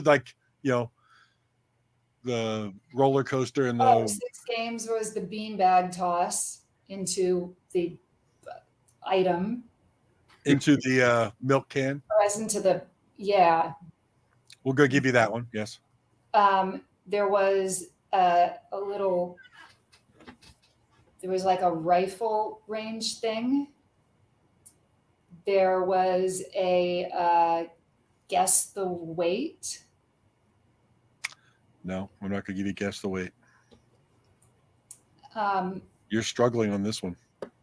I went to a bunch of those carnivals. There was at least the ones I went to, there was tossing a coin into various ashtrays and garbage out there to I'm win going to it? give you that one. It's the dime toss onto a plate. That's close enough. Okay. Coins into an ashtray. Close enough. I need 3 more. Yeah, you need 3 more. Oh hell. That's tough, isn't it? Yeah. These It are kind of bogus. Oh, there was knock down the bottles with the is that Knock what we knock got? over the bottles. Yes, that's 4. 4. I got 2 more. Oh my god. This is I not think even I know one of them. There's a This couple guy- here that you're going to go, oh my gosh, yes. No, I know but one this of is them. also, I'm thinking people, this is like watching people think is so boring. These are not good. These are like, this is going to get you in fights in the family. It's like, you just had to know West Virginia. Sorry, I'm doing somebody's Southern family, Southern grandma. Anyway, 2 more. Yeah. Sheesh. Is it? This was not at any carnival I saw. I haven't seen too many movies where you bang the hammer down on the way and see how hard you can hit. Sledgehammer to the bell. That's another one. You got I need one You more need one. carnival You got movie. one more. There's a couple simple ones here that you should. There's a balloon break. There's the squirt the thing and to blow up the balloon. Squirt the gun into the clown's mouth. Jackie got this question correct. That's I 6. am stunned. Impressive. That's impressive. David, did you have any others on your I mind? was thinking skee ball. No, they had ring No. toss onto the bottles. They had the dart toss to break the balloon. You came up with balloon there for a second, but you didn't follow through with it. It was the darts to break the balloon. And then you had horse race. Oh, ping pong ball toss into the goldfish bowl to win a goldfish. Just How saying. can skee ball not be one of those? I don't know. It's not on my list, David. You're down 5-1. You're in no position to argue. You're right. I'm really not. Can we do a third round, Jackie? Are you in the mood for third round? You asking me if I'm up for trivia? I know. All right. So now, Jackie, you are now going first on round number 3. You hold a 5-1 commanding lead. Can I even come back? I can't, right? Well, no, the final round, we'll do a 4th round, and that'll be double the point value or maybe even triple to give you an outside chance, depending on how far ahead Jackie is right now, just to keep it fair. Jackie, things you heard. Which singer actually used the word fantabulous in which hit song? Oh, Fantabulous. I do not know this, so this is going to be a wild guess from a singer of my era. I don't know, Sinatra. No. Do you know, David? Fantabulous? It was Van Morrison in Moondance. Really? Oh, I know right. the song well, but I don't know the lyrics, so that would explain it. Yeah, I couldn't sing it right now if I had to, but I think I remember it. Sorry, Jackie, it's the first time in a long time you It's didn't okay. get one. You know, I'm cheering for David right now. David, is things you saw. Apparently, Car 54 was lost from 1961 to 1963. Who were the 2 cops driving Car 54? I have to name the cops' names, or Well, can I name or the actors? In the show, the cops' names. Oh God, I don't even know one of them. Muldoon. You got Muldoon was Muldoon. Fred Gwynn, but who the hell was other Al one? Lewis? It wasn't Grandpa, I can tell you that. That wasn't Grandpa. Not yet. Muldoon and Oh, you're so clear. You're 50% there. yeah, I've heard that before. Let's see. Car 54. I think I Where are you? remember the other actor. No, it's Fred Gwynn and Al Lewis, who eventually would be on the Munsters. Munsters, yeah. But I don't think I may have watched a half of an episode of that, but I know about Muldoon. Carter, I don't know. Tootie. Oh yeah, Tootie. Okay. Muldoon. I've heard I'm that. sorry, David. Didn't know it. You're still trailing 5-1 to Jackie. Jackie, things on the street. Whose boom era work was honored in 1987 when she became the first woman inducted into the Rock and Roll Hall of Fame? Aretha Franklin. Jackie with another point. She's up 6-1, David. It was a very, very, very good answer. Told you. David, things from school. Name the 1951 book that was so popular it was reprinted 8 times in its first 2 months, but so controversial it was banned by many high schools. To Kill a Mockingbird? No. Jackie, do you know what book was very popular? 51. I'm trying to remember. Is this Lord of the Flies? No.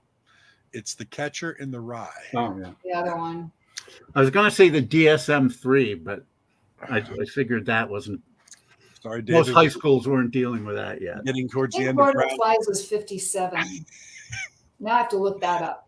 All right, Jackie still holding a commanding 6-1 lead over David Badge. Jackie, in the news, 2 boom era senators had the same last name and basically nothing else in common. Name the home states of both Joe McCarthy and Eugene McCarthy. That's a tough question, finally. Wait, That is tough, yeah. The home states. I thought it was just going to be the name, and I would have known that, but It's not the states. Well, What okay, state let me was see if I Joe can get McCarthy? What's that? Massachusetts? No. All Nope. right, I already missed. I've already You're missed. already done. So Joe McCarthy is from Wisconsin, and Eugene McCarthy is from Minnesota. I knew the Minnesota. I would never. You know, have if you gotten had asked Joe me the McCarthy. name of, you had just left it at 2 had the same last name and nothing else in common, I could have told you. Yeah, would've I knew that. I knew that part too, and I knew the Minnesota, but I did All not right. know the Wisconsin. Never would. David, you're down 6-1. Here's the final question of round 3. Make it a Overall music general. question, please. I have a list of 8 chewing gum brands Okay. popular in the 1950s and 60s. No bubble gum. You can score if you can match 5. 5 chewing gum brands. Brands, huh? No bubble gum. These are brands, not These varieties. are brands. The brands. Yes. Oh, Wrigley's. Hold on. How could that not be there? Well, it's not there. 1950s and 60s. Come Hold on. It's not there. Don't ask me why, but Well, let's try Beech Nut. Should be No. good. no. Oh, come on. Bazooka. That's It's bubblegum now. Oh, that's right. You said Jinx. that. That's right. You said that. I mean, if Wrigley's and Beech Nut aren't there, I do not know. This is chewing gum brands popular in the 50s and 60s. So we've got Blackjack. See again. I don't. Is that a brand or a That's the variety? brand. It says a brand. Beeman's, Okay, I know Yep. Beans. Chiclets, Yeah. Clark's, Tea-Berry, Juicy Fruit, Yeah. No, wait, Double Mint. those are not brands. Those are varieties of Wrigley's gum. They're brands. No, This they're is not. brand. But that's the brand name of Yeah. the. Those are in the. Aren't those Dentini. under the auspices Wait, of Wrigley's? this is a badly written trivia question because brands is an ambiguous word. It really is. Yes, It is, but aren't those under the auspices of Wrigley's? I don't know. Double mint and juicy. This is a fruit? random card I pulled out of this box, David, and you're asking me. Throw that technical question questions. out. All right, I'll give you another question just so we throw that out because Jackie's shaking her head yes. And No, I'm appease agreeing me. it's a bad question. It's an ambiguous question. yes. Okay, here we go. Very much so. God. I have a list, David. We'll give you a new question. I have a list of primary actors on the TV show Taxi. To score, give me 4 of the Sure. actors from Well, Taxi. that I can do, and I'm sure Jackie can. As well. I know. We'll start with a woman, Mary Lou Henner, There's 1. Judd Hirsch, There's 2. Tony Danza, There's 3. and Jeff Conaway. There's 4. Okay. Did you get anybody else? Andy Yeah, Kaufman, Danny DeVito, Danny Kaufman, Chris- Danny DeVito, Christopher Lloyd, Christopher um, Lloyd. of course, Andy Kaufman. Yep. The one, I don't know the one if we there's haven't said yes. Oh, the was- guy who played Jeff in the first year, who yeah, the didn't blonde. last. I forgot his name. I don't think he's on here though, but Carol Kane. Oh, I was going to say I didn't think she was primary. She But we're played gonna, Simca David, in we're a gonna few give you- episodes, but We're going to give you that. I got it that anyway. question. We're going to give you that question, Finally, and now an easy- we'll You're go to going the to give fourth. it to me. I got it. You're not I know giving you got me it. anything. So Jackie's up 6-2. We're going to go to the fourth and final round, and each question will be worth 3 points. So if Jackie's shut out and you get all your answers correct, you can still come from behind. Okay. Did that make sense? Yeah. And Jackie, did you go first last time? Yeah, well, I didn't. What round are we in? We're in 4. So We're in 4. Yeah, so David goes first. David goes first. David, things that you've heard, this is going to be for 3 points. What is the 10th word in the Marine Corps hymn? It starts from Wait, what? the Marine Corps hymn. What is the 10th word?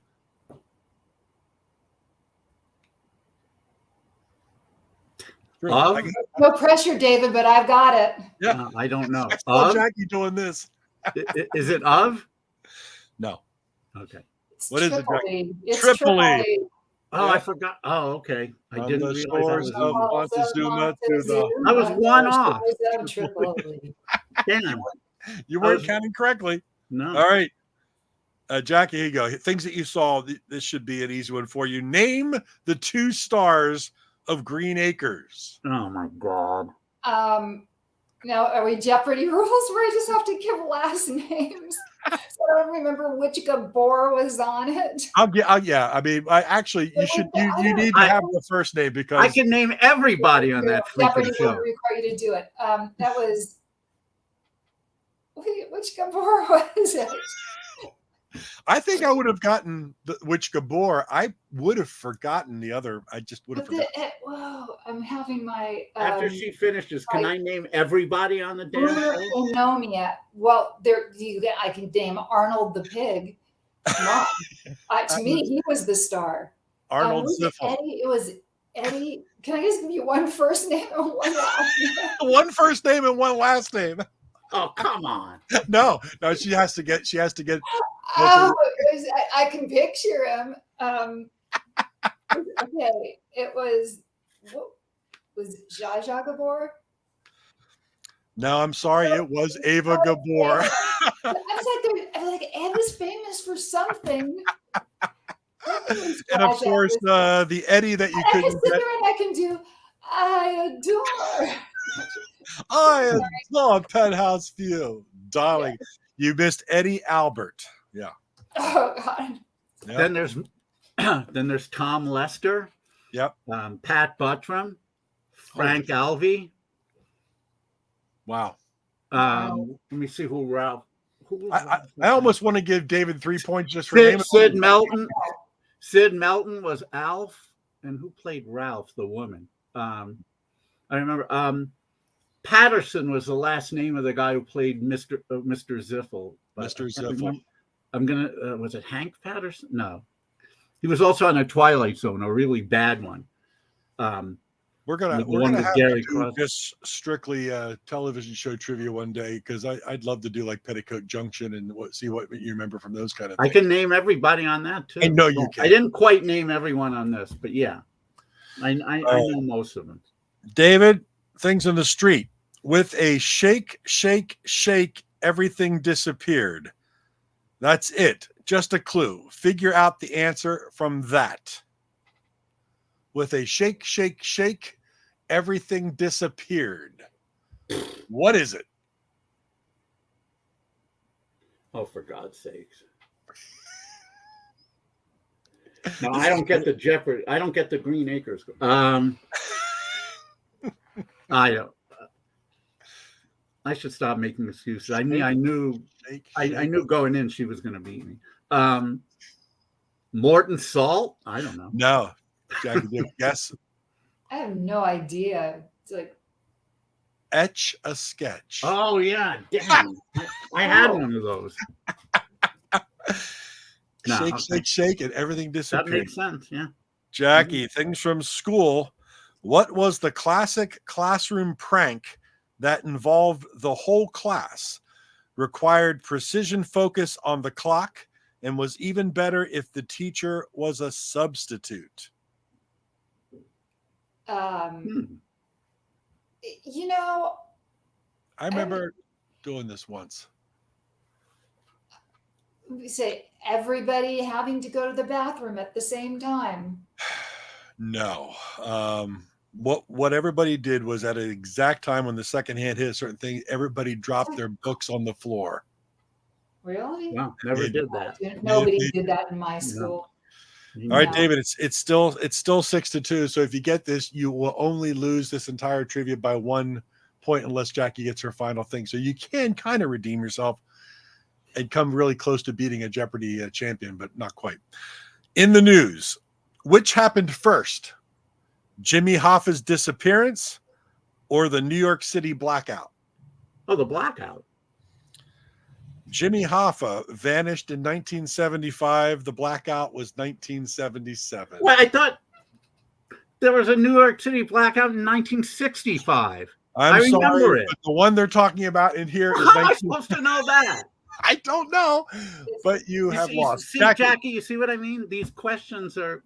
I don't disagree. You have to. There's something called in the trivia world. It's called pinning a question, so that there can only be one right answer. These questions are not well pinned. They're not well. And by the way, Mark, I think I'm stunned that they did not have you into audition to replace Alex. You're very good at this. Well, thank you. I really appreciate it. I really appreciate that.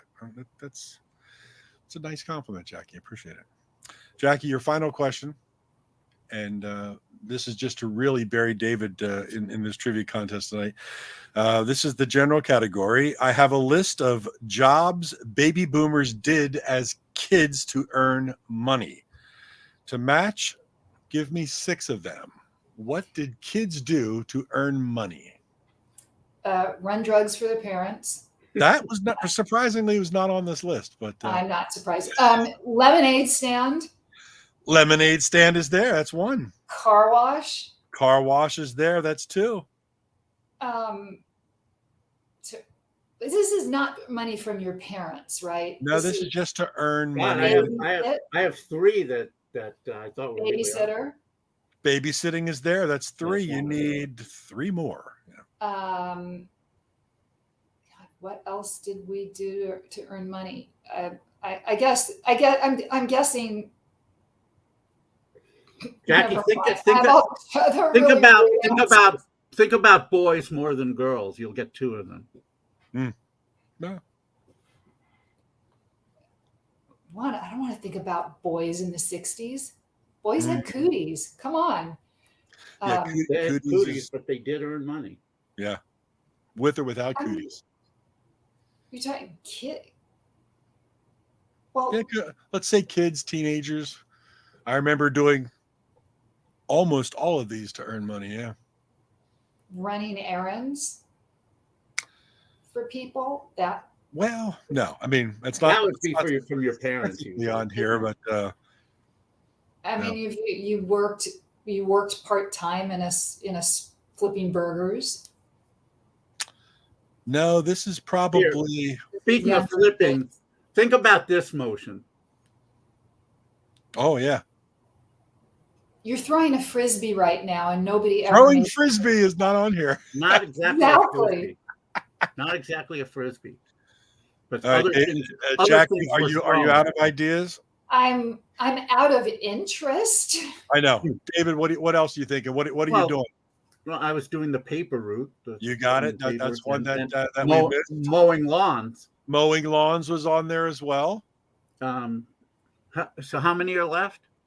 There are 1, 2. There's 3 on this list that we have not talked about yet. The kids did to make money. Well, I suppose. I mean, teenagers did this. Delivered pizzas. No. I mean, you did, but it's just not on this list. Right. Washing cars. I thought she mentioned that. Jackie said that. Oh, maybe I got that. I missed that. Okay. Yeah. Raking leaves. And of course, if you're on the East Coast, shoveling snow. Shoveling snow. Oh, raking leaves is pretty East Coast too. Raking leaves is pretty East Coast as well. Shoveling snow was always always a guaranteed $10, in my neighborhood. So I loved it. Not from my Jackie, parents. Shoveling snow is David. You better do it, or you're grounded. So in the initial Fox versus Bash, the showdown, we might have to have a second one a couple months from now. But congratulations, Jackie, in walloping the Bash with a 6-2 convincing congratulations, Jackie. boomer Knew you would. trivia. I feel suitably old now. Well, yeah. I love it. But I You think just you beat gotta an give almost senior citizen right now. mad props to David though for being able to name. Maybe you shouldn't get props for this, but being able to name the entire cast of Green Acres. Oh, I think I deserve props. But my biggest props is for finding the flaws in the questions, because I cannot stand when that happens. We had a question, Jackie, on Stump the Bash that I mistakenly listed as a U.S. chart number, and it was actually a UK chart number. And David called me out on that. He said that was the UK charting number, and he was right. And, You're telling me Two Little Boys by Rolf Harris made the top 100 in the U.S.? Didn't even chart in the U.S. How could it have possibly made the 100? There are bands that are popular in the UK that we just scratch our heads at. And yes, I'm looking at you, Jedward. And by the way, anybody watching who does not know who Jedward is, you just have to look it up. They are spectacular. Yeah, nice. I will, because I don't know. Well, I'm just thrilled that we had a good time playing Fox versus Bash. Thank you for playing along, Jackie. That was a lot of fun, and best wishes in your Trivial Pursuits. Nice. Thank you. This has been a lot of fun. I hope you had a good time tonight, Jackie. It's been a thrill to spend some time with you. This has been a pleasure. I'm looking forward to listening to. You said you were having was it Deb from Romeo Void? Yeah, Deborah Ayal from Romeo Void will be on episode number 99, April 12th. We'll have our big celebration for 100 episodes on the 19th. But yes, she's going to be on the 12th. You can tell her Jackie Fox is a huge fan of hers and send her my regards. I will let her know. And as you know, materialissues.com and Material Issues Facebook group. We'd love you checking in on the 12th and listening to Deborah. I'm thrilled. It was a big thing for me in the New York City dance clubs when Never Say Never came out. And as I was talking to David earlier, when that guitar part came on, I just chills went up my spine. And then you heard the sax and her voice, and it just. I just remember the Girl in Trouble video. It's like, wow, okay. Girl in Trouble. I just loved her so much because she was not the typical female that you saw fronting bands or in bands. And she was just like, you know what? Read the lines, guys. This is what a confident woman looks and sounds like. And she does have some stories about that video, David, Girl in Trouble, because she had some arguments as to how that video was even made and why and I'm sure. Well, some good stories, but an amazing voice, an amazing person who ended up teaching high school art classes, and really happy with her life. And she's now retired in New Mexico. Did you know that Peter Tork taught math for a while? I did not know that. And he was a gym teacher. But Romeo Void has a record coming out for Record Store Day on the 22nd of April. That's there you go. One thing she's going to promote. It's live at what was that? What was that club in San Francisco? I forget. Live at Mubahe or something. I forget. It's a neat live album they've got coming out for Record Store Day, so she'll be here. Yeah. Jackie, do you still buy physical music, CDs, vinyl? I don't anymore. But I still occasionally, I will leave you with a little tease. We were talking earlier about Rick Nielsen. So I'm working on a little project with him, and that will be up on all my socials shortly. We're about halfway through it, and I'm really excited because I will actually get to do a project with Rick and with some other very very, very cool people. So Is there a website, or where do people mostly find information on Jackie Fox these days when you say your socials? Facebook and Twitter mostly. Jackie Fox 1976 on both of them. And that's the year you were born, 1976. Exactly. And then all these cool boxes that I make can be found on my Instagram, which I think if you just search for Jackie Fox, you find me. But it was originally a lurker account, so it's Foxy Khmer, and I know you guys know where that's from. Dude. That is me. Yeah, that's something. One of the little piece of Runaways trivia that people didn't seem to know is at the beginning of the song Hollywood, when you hear somebody yelling, "Hey, Foxy, come here!" That is me. Oh wow! Let me just ask you something, Jackie. I assume you've seen Mayor of the Sunset Strip? I did. It's been a while, but yeah. Yeah. I mean, what did you think? What did you think of the movie? Or do you remember?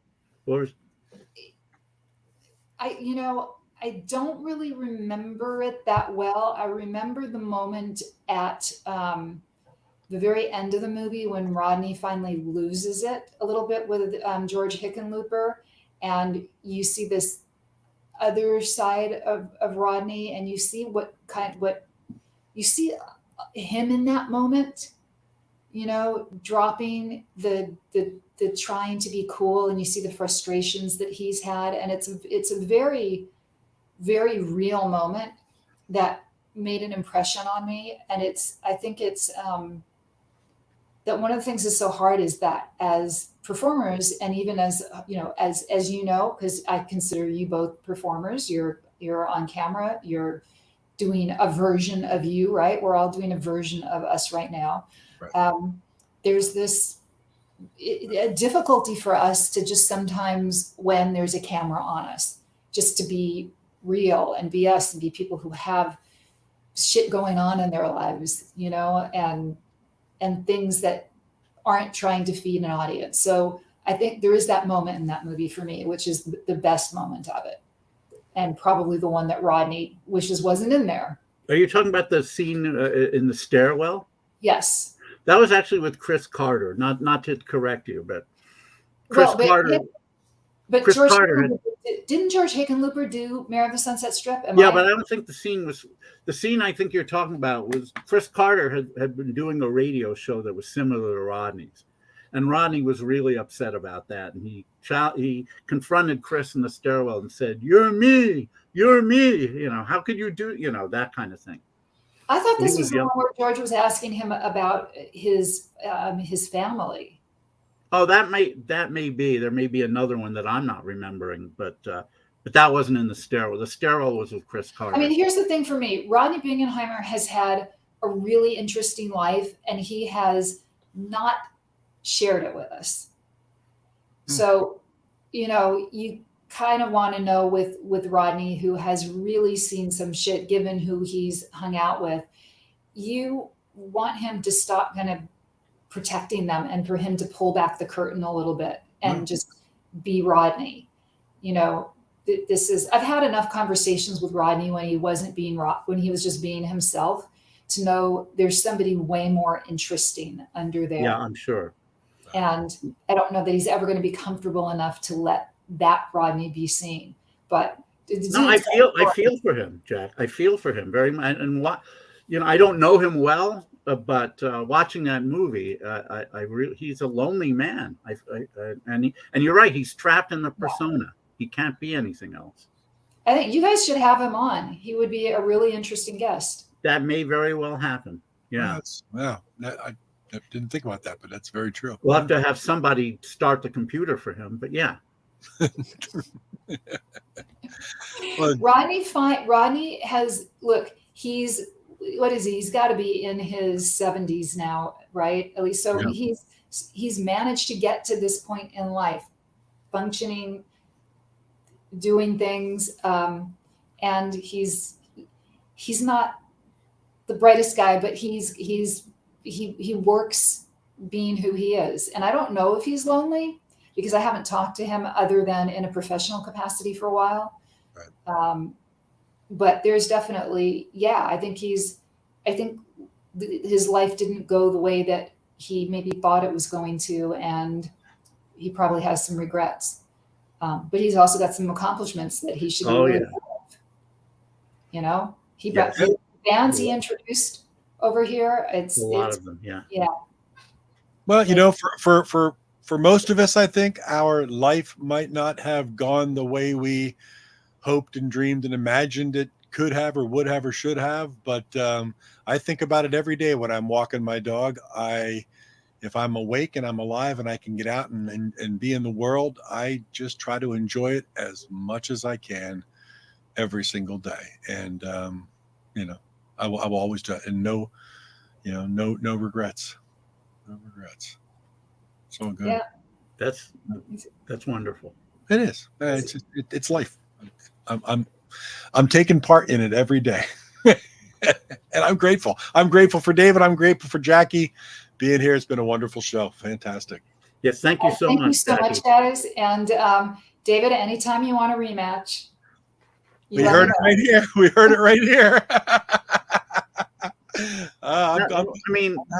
If you want to take part in Stump the Bash, that I'm very happy to do. I can come down. No, I'll do a rematch. You know, I know you guys who are into the Billboard charts are scary what you know. Yeah, David's a savant. He's a savant when he comes. Yeah, and we've had the video proof to prove it. Yeah, it's great. No, there's so many things we could talk about that we haven't touched upon, and but yeah, we all have to live our lives now, I guess. I need to go play with the bosses. Yeah, your cats? Yeah. Yeah, we have a cat also, so I know exactly what you're talking about. My little one, who is usually a tiny terror, has been sleeping like an angel during this whole thing. So that's great. But she's gonna wake up and demand staring at me, so it's time for the nice long walk, which is his time now. So I said, well, I'll be there. Bundle up. It's all good. Stay Thank warm. you so much, Jackie. Be happy, healthy, safe, and maybe we'll see you back here again on Material Issues for the rematch of Fox versus Bash. Again, thank you so much. It's been an absolute thrill. Yes, definitely, Jackie. Thank you very much. Bye, everybody. Thank you. Have a great night. See you, Jackie. Well, there you go, David. Episode number 92 with Jackie Fox. What a wonderful, wonderful time. That was fun. And you know, I know there are probably some people out there who wanted us to talk more about the Runaways, but you know what? If you want to really know about what happened, there's plenty of interviews on YouTube that she's done in which she goes very deep into that. We knew that she had other interests, and it was a great idea on your part, Mark, to have a trivia contest because she was obviously very, very much into that. And yeah, I mean, you know me, I get very intense. I knew she beat me. I knew she beat me. I mean, my general knowledge is, it's nothing. It's nothing remarkable. Let's put it that way. I know what I know, and I don't know what I don't know, which is a lot. What is fun and funny is when you pull random cards like that, and you say we're going to rotate. You never know what, you didn't get the Green Acres question, and you could have named everybody and probably their siblings from Green Acres, but you didn't get the question, and that's what makes. No, look, I'm not making any excuses. I said going in, she'd probably kick my ass, and she did. And you could have taken a million permutations of those questions, and probably 990,000 of them she'd have won. So, and you have to give me credit for setting you up to play her, not me. And I'm just asking the questions. So there you go. Yeah. No, that's quite all right. We'll do a Stump the Bash again, and I'll feel potent again. I know. Well, what do we got coming up in the next couple of weeks, David? We got a lot of great things going on here on Material Issues. We do, and you mentioned one of them when Jackie was on. But the next 2 weeks, we have some pretty cool guests. Coming up next week is a lady who has been in the entertainment business for quite a while. Not a musician, but she sired a couple of them. Her daughters, Christy and Kelly, were two of the main people from the great LA band Wednesday Week. And but this woman, is pretty well known in her own right. I mean, quite a character actor. I mean, she was one of those people in the 70s and 80s. You'd see her on the show. You'd say, I know her.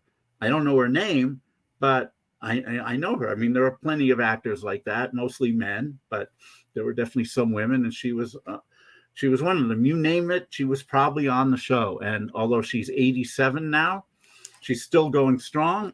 There's that show on Peacock called Poker Face, which is getting quite a buzz, and she has an appearance in episode 5. Again, I need to do a paid subscription of Peacock so I can actually watch that episode. They allowed non-paid subscribers to watch the first one. It's kind of a teaser, and they're hoping that you like it so much that you'll pay, and I will. So I want to see the rest of the episodes. But anyway, so she's still going strong at 87, still sharp as a tack. And we're very, very glad that we're going to have her on. And now I'm completely blanking on what her name is. K. It starts with a K. Yes, it's just K. It's just K. But what is her? Why am I forgetting her last name? Kay Callan. Oh, it's just Kay Callan. Mm-hmm. Why did I think she had another name? You're still reeling from the trivia questions. Apparently, I am. And I've already announced her a couple of times. And I know it's K with K, no period. Callan. Yes. Okay. 87 years old too. It's going to be wonderful talking to her about her entire career. Really, it will. And the following week, we have a gentleman who is best known as lead guitar player in Paul McCartney's band. Yeah. Which obviously is one of the most exciting gigs you can get. And he also has his own band called the Bayonets, who have an album coming out in a few months. Right. So he's going to want to talk about that. On Little Steven's Wicked Cool label. Wicked Cool label. He's played international pop Overthrow. He did a really cool version of Tears of a Clown among his originals. This is when he was doing solo stuff. Now he's got the Bayonets. Anyway, he's Brian Ray. Yeah, Brian Ray. And I remember the first time I saw him, and I think a lot of people had this thought. First time I saw him on stage, I don't remember. It was McCartney playing a very big arena. Maybe it was a Super Bowl halftime show. I don't remember, but I was thinking, is that Jason Faulkner? Mm-hmm. And I remember a lot of my friends thought the same thing. I mean, when you look closely, they don't look that much alike, but from a distance, it was like, wow, Jason got that gig. But no, it's Brian Ray. And Brian's played with a lot of fantastic people too, even before McCartney. So it's going to be great to talk to him. And of course, the Bayonets, they were always coming in right in front of or right behind of bands from my label, Pop Detective, on Little Steven's Underground Garage with coolest songs in the world. So he'll definitely remember some of those battles between the Dolmans and the Bayonets and things like that. Oh, so that's cool. gonna be fun. That's gonna be fun. Yeah, that should be fun. Then, as of now, we don't have anybody else booked until April 12th. April 12th. Yeah, that's our 99th show right before the big 100th spectacular, which we have yet to really understand what we're going to do with that, but we're going to do something fun. But April 12th is, a wonderful singer from an early 80s based band. And I was telling David before the show went on that I remember being in Danceteria in 1982, New York City, and we danced to all the things going on, underground, dance music and whatnot. And on came this song with this cutting guitar, and it just sent shivers up my spine. I can remember the feeling today. It was just this and sax solo came in, this amazing voice, and it all belonged to Deborah Ayal of Romeo Void. Then they had a top 20 hit, 1984 with A Girl in Trouble Is a Temporary Thing. Don't forget the video. For those who've seen video, it, it's incredible. It was definitely memorable, very striking. So she's going to be with us April 12th for our 99th episode. So Deborah Ayal, put that on your calendar. It's going to be a great interview. But as you said, David, we've always got, irons in the fire. We've got some people right on the hook. So make sure you subscribe to the Facebook channel or over at Material Issues YouTube so you can find out who's coming up. Tell your friends. And we're Material Issues. We just kind of wing it and have a good time with our guests, which makes let's take this show. We had no idea what this was going to morph into. We just kind of talk. We kind of get a sense of what our guests want to talk about, and we kind of free associate. We riff off of things they've already said, and so we talked probably less about the Runaways than we did some the other things that Jackie has done, like Jeopardy and her gaming, and of course we took all the time to play the trivia game that I got my ass kicked in. And we have a blast. So and we definitely had a blast. So. Yeah, you never know. I mean, I remember. I think back to the episode when we had Sharon Gabbett, from The Edge of Night, soap opera star, and suddenly we're talking about free will. Yeah, none of us had any idea that was going to happen. We got really deep into free will with Sharon Gabbett from The Edge of Night. You can't write that. You can't write that script. That's one of the things. I mean, no, we're not pros, although apparently. Jackie feels that you are, and that's great. We're not pros per se. I mean, you are in a sense because you announce basketball games and get paid for it, and I suppose I announce IPO and get paid for that. But the advantage to our show is we don't have a time limit. We don't have people in our ear saying, "No, shift gears. You got to talk about that," or commercial coming up, wind it down. We don't have any of that. And, we talk, we plan on an hour. Sometimes, as today, it went over 2 hours. And, if we have a guest that's interesting and interested, it's that'll happen. We love this. Yeah, it's great. But we'll see everybody next week. With Kay Callan on Material Issues, Wednesdays, 6 p.m. Eastern. We thank everybody for joining us and sticking along, and we're going to see you real soon. David, stay happy, stay healthy. Love to Rena. Thank you, Mark. You too. And, another great episode. Everyone, again, thank you so much for watching, for hanging in with us, and stay safe. Good night.